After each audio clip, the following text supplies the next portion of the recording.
ക്രിസ്തുവിൽ പ്രിയരെ, ഒരു കുഞ്ഞു കഥ ഇപ്രകാരമാണ്. ഒരു മനുഷ്യൻ മഞ്ഞുമല കയറാൻ പോയി. പെട്ടെന്നായിരുന്നു കാലാവസ്ഥ മാറിയത്.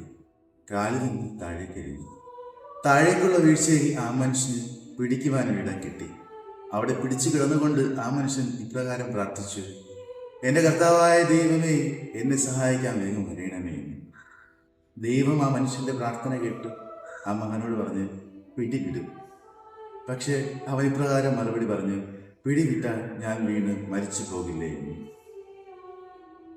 കുറെ നാളുകൾക്ക് ശേഷം അതുവഴി പോയ സഞ്ചാരികൾ കാണുന്നത് തറയിൽ നിന്നും ഒരടി മാത്രം ഉയർച്ചയിൽ തൂങ്ങി നിൽക്കുന്ന ഒരു മനുഷ്യന്റെ ജനമാണ്.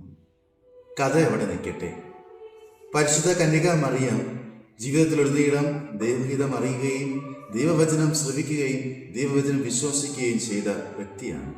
അതുതന്നെയാണ് അവളെ ദൈവത്തിൻ്റെ അമ്മയാക്കി മാറ്റിയത്.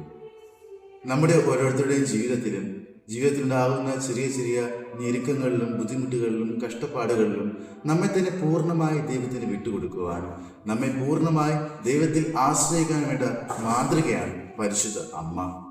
പരിശുദ്ധ അമ്മയെ കണക്ക് നമുക്കും ദൈവത്തിൽ വിശ്വസിക്കുവാനും അസാധ്യമായത് ദൈവത്തിനൊന്നുമില്ല എന്ന് കഠിനമായി ജീവിതത്തിൽ വിശ്വസിക്കാനുള്ള കൃപയ്ക്കായി നമുക്ക് പ്രാർത്ഥിക്കാം.